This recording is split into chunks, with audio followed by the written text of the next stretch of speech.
దళిత క్రైస్తవులకు ఎస్సీ హోదా కల్పించాలని ఎన్నో ఏళ్లుగా ఉద్యమాలు జరుగుతున్నాయని, ఇలాంటి సందర్భాల్లో మధ్యకాలంలో దేశ ఉన్నత న్యాయస్థానం ఇచ్చిన ఒక కేసు తీర్పును ఆధారంగా చేసుకుని కొంతమంది క్రైస్తవ వ్యతిరేక శక్తులు సమాజంలో అలజడి సృష్టిస్తున్నాయని సివైఎఫ్ ఇంటర్నేషనల్ డైరెక్టర్ బిహెచ్వి మూర్తిరాజ్ ఆరోపించారు. కాకినాడ రూరల్ ఎఫ్సీఐ కాలనీలో ఉన్న ఇంటర్నేషనల్ ప్రధాన కార్యాలయంలో డైరెక్టర్ మూర్తిరాజ్ అధ్యక్షతన సివైఎఫ్ బోర్డ్ ఆఫ్ డైరెక్టర్స్ సమావేశం జరిగింది.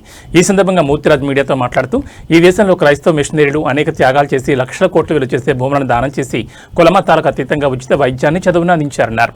ఆ రోజుల్లో ఆ మిషనరీలు ఏ కులాన్ని ఏ మతాన్ని టార్గెట్ చేయకుండా అనేక మందికి సహాయాన్ని అందించారని గుర్తు చేశారు. అందుకే ప్రజలు దీనికి ఆకర్షితులై కులమతాలకు అతీతంగా క్రైస్తవ సమాజంలోకి మారారని తెలిపారు. ముఖ్యంగా సమాజంలో అస్పృశ్యతకు గురై అనేక అవమానాలు పొందుతున్న దళితులను క్రైస్తవ మిషనరీలు హక్కును చేర్చుకుని వారికి వైద్యాన్ని అందించి చదువు నేర్పించారన్నారు. అందుకే నేడు ప్రధానంగా దళితులందరూ క్రీస్తు మార్గాన్ని అనుసరించడానికి ప్రధాన కారణమైందన్నారు. అందుకే మతత్వ పెద్దలు నాయకులు దళితులను విభజిస్తున్నారని ఆరోపించారు. సివైఎఫ్ సభ్యులు ప్రపంచ శాంతి కోసం దేశంలోనూ రాష్ట్రంలోనూ నెలకొన్న అనేక విషయాలపై సమాధానం కోసం ప్రార్థనలు చేశామన్నారు. ఈ సమావేశంలో treasurer Usharani, CYF national coordinator John Wycliffe, జిల్లా అధ్యక్షుడు Masa Sudheer, Sunny, board of directors Maccha Bujjibabu, Vijay Bhaskar, Peyyala Nanibabu, Rajala Praveen, Akan Yesudasu, Vara Vinod, Valluru Nanaji, Telugu Ravi, Chaitanya, Nikhil, Chinaraju, Ravi, Shalini, Lokesh తదితరులు పాల్గొన్నారు. అందరికీ నమస్కారం. Praise the lord. CYF international Kakinada ప్రధాన కార్యాలయం నుండి బోర్డ్ ఆఫ్ డైరెక్టర్స్గా మేమందరం ఈరోజు కూడుకోవడం జరిగింది. ముఖ్యంగా దళిత క్రైస్తవులకు ఎస్సీ హోదా కల్పించాలని చాలా సంవత్సరాలుగా ఉద్యమాలు జరుగుతూ ఉన్నాయి. అలాంటి సందర్భాలలో ఈ మధ్యకాలంలో ఉన్నత న్యాయస్థానం ఇచ్చిన ఒక తీర్పును ఆధారంగా తీసుకుని కొంతమంది క్రైస్తవ వ్యతిరేక శక్తులు సమాజంలో కొద్దిగా అలజడిని సృష్టిస్తున్నారు. అందుకొరకే ఈరోజు మేము ప్రపంచ శాంతి కొరకు, దేశ క్షేమం కొరకు, స్థానికంగా అనేక మంది సమాధానంతో ఉండాలని మేము ప్రార్థన నిర్వర్తించడం జరిగింది. మొట్టమొదటిగా మేము యేసుప్రభుని సొంత రక్షణగా అంగీకరించాం. యేసుప్రభుని ఆరాధిస్తున్న బిడలం. క్రైస్తవత్వం సమాజానికి ఏమిచ్చింది అని ఆలోచన చేస్తే వైద్యపరంగా, విద్యపరంగా, కులమతాలు ఏమీ ఆలోచించకుండా అనేక మందికి గత మిషనరీస్ అనేక మందికి విద్యాదానం చేశారు, వైద్యాన్ని కూడా అందించారు. ఆ రోజు వాళ్ళు ఏ కులాన్ని ఏ మతాన్ని టార్గెట్ చేయకుండా మానవత్వాన్ని దృష్టిలో పెట్టుకుని అనేక మందికి సహాయం చేశారు. క్రైస్తవత్వం అది నేర్పించింది. అందుకనే ప్రజలు దీనికి ఆకర్షితులై కులమతాలకు అతీతంగా, ముఖ్యంగా దళిత వాడలకు చెందిన బిడ్డలు కూడా ఇంత ప్రేమ మాకు ఎక్కడా దొరకలేదు, మాకు ఆర్థికంగా మేము బలహీనులమే కానీ మానసిక స్థైర్యాన్ని మాకు ఇస్తున్న ఆ దేవుడు మాకు కావాలని అనేక మంది దళిత వాడల నుండి యేసుప్రభుని సొంత రక్షణగా అంగీకరించడం జరుగుతుంది. ఎప్పుడైతే గుంపులు గుంపులుగా యేసుప్రభు ప్రేమకు ప్రజలు ఆకర్షించబడుతున్నారో, ప్రజలు అనేక మంది దేవుని మందిరాలకు వస్తున్నారో, మొత్తానికి ప్రభుత్వాలు అనివ్వండి, పెద్దలు అనివ్వండి కన్నుగుట్టింది.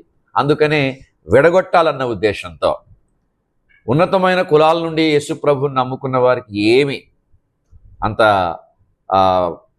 డేంజర్ ఏమి లేదు, కానీ ఈ దళిత వాడల నుంచి యేసుప్రభు ప్రేమకు ఆకర్షితులైన వారిని మాత్రం వారి మీద చాలా బాణాలు విసురుతున్నారు. దానిలో ప్రధానమైనది యేసుప్రభుని నమ్ముకుంటే మీకు వచ్చిన రాయితీలు పోతాయి అని వారిని భయపెట్టి ఈ విధంగా చేయడాన్ని మేము తీవ్రంగా ఖండిస్తున్నాం. ఒకవేళ పథకాలు కావాలా, ప్రభువు కావాలంటే ప్రతి వాళ్ళు మాకు ప్రభువే కావాలంటారు. అదే సందర్భంలో మరి లోకంలో బ్రతకడానికి కొన్ని విషయాలు మాకు అవసరం కాబట్టి వారు ప్రభుత్వం దగ్గర నుంచి వచ్చేవి పొందుకోవడానికి అర్హత కలిగిన బిడ్డలు ఉన్నారు. కనుక ఇలాంటి కులాలు మతాలు చుచ్చులు పెట్టకుండా, ఈ ఇష్యూ ఎప్పటి నుంచో వచ్చింది కానీ ఉన్నతమైన న్యాయస్థానం నుంచి వచ్చింది కాబట్టి చాలా హడావిడి చేస్తున్నారు. కానీ అందరూ ధైర్యంగా ఉండాలి, స్థైర్యంగా ఉండాలి. మా పోరాటాన్ని ఉధృతం చేస్తున్నాం.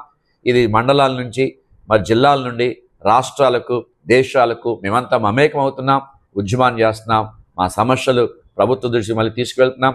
గవర్నర్స్ కలుస్తాం, రాష్ట్రపతిని కలుస్తాం, మా వినతిని వారికి ఇవ్వబోతున్నాం. కనుక ఈ విషయంలో అందరూ ధైర్యంగా ఉండాలని, స్థైర్యంగా ఉండాలని, సువార్త ఆగకుండా విరివిగా ఎక్కడ పడితే అక్కడ ఏ విధంగా మన ప్రభువుని ఆరాధించు. మనకు రాజ్యాంగం ఉంది, మన దేశాన్ని మనం గౌరవిస్తున్నాం. భారతదేశం నా మాతృభూమి, భారతీయులను నా సహోదరులని చిన్నప్పటి నుంచి 10 సంవత్సరాలు మనం ప్రతిజ్ఞ చేశాం కదా స్కూల్లో. మన దేశం మనకు ఒక రాజ్యాంగం ఇచ్చింది. నీకు ఇష్టమైన దేవుడిని ఆరాధన చేసుకో, నీకు ఇష్టమైన దేవుడిని నువ్వు విశ్వసిస్తున్న దేవుడిని ప్రకటించుకో. నా రాజ్యాంగమే నాకు అంత ధైర్యము హక్కిస్తే రాజ్యాంగాన్ని వద్దనడానికి, కాలదనడానికి మీరెవరు? కనుక ఈ విషయంలో అక్కడక్కడ జరిగిన కొన్ని సందర్భాలను దృష్టిలో పెట్టుకుని కొంతమంది కొద్దిగా ఎక్కువ యాక్ట్ చేస్తున్నారు. మరి ప్రభు మాతో ఉన్నాడని, ఆయన కనుదృష్టి మా మీద ఉందని మేము అందరినీ సమానంగా చూస్తున్నాం. మానవత్వానికి విలువిస్తాం, కులమతాలు కాదు, మానవత్వానికి విలువిస్తాం. కనుక ఈ విషయంలో మీరు అందరూ ధైర్యంగా స్థైర్యంగా ఉండాలని, ఉద్యమంలో మీరు మాతో పాటు చేయి కలపాలని మీ అందరికీ తెలియజేస్తున్నాం. దేవుడు మిమ్మల్ని దీవించి ఆస్వాదించిన గాక. మా సివైఎఫ్ ఇంటర్నేషనల్ అడ్వైజర్, అడ్వకేట్, ప్రముఖ న్యాయవాది డేవిడ్ శ్యామ్ గారు ఉన్నారు. వారు 2 మాటలు తెలియజేస్తారు. డైరెక్టర్ గారు చెప్పిన విధంగా ఇది అనాది కాలంగా ఇది అపరిష్కృతంగా ఉన్నటువంటి ఒక అంశంగా ఉండిపోయింది. చాలామంది దళితులు మత విషయానికి వచ్చేటప్పటికి క్రైస్తవ్యాన్ని ఆచరిస్తూ ఉంటారు, క్రైస్తవ మతాన్ని ఫాలో అవుతూ ఉంటారు. కానీ ఈ మధ్యకాలంలో సుప్రీంకోర్టు వరకు ఈ విషయం వెళ్ళడం, ఆ తీర్పు రావడంతో చాలామంది ఆసరాగా తీసుకుని మరి అందరికీ అది రద్దు అవుతుంది అన్నట్టుగా ఒక రకమైనటువంటి అపోహలు సృష్టిస్తున్నారు. నిజంగా దీంట్లో సామాజిక అంశాన్ని స్పృశించాలి. ఒక వ్యక్తి యొక్క మతం మారితే అతని యొక్క సాంఘిక స్థాయి, సోషల్ స్టేటస్ ఏమీ మారటం లేదు అనేటువంటి సత్యాన్ని నాయకులు, ముఖ్యంగా నాయకులందరూ గుర్తించాలి. అలాగే సొసైటీ గుర్తించాలి. కేవలం క్రైస్తవ మతం తీసుకున్నట్టు మాత్రాన వాళ్ళకి ఉన్నటువంటి ఆ దళిత ముద్ర వాళ్ళలోంచి పోవటం లేదు. అదే అగ్రవర్ణాలకు చెందిన వారు ఎవరైనా క్రైస్తవ మతం తీసుకుంటే ఆ మతం తీసుకోవడం వాళ్ళకి ఒక అడ్వాంటేజ్ అవుతుంది. అదే దళితులకైతే డిసడ్వాంటేజ్ అవుతుంది.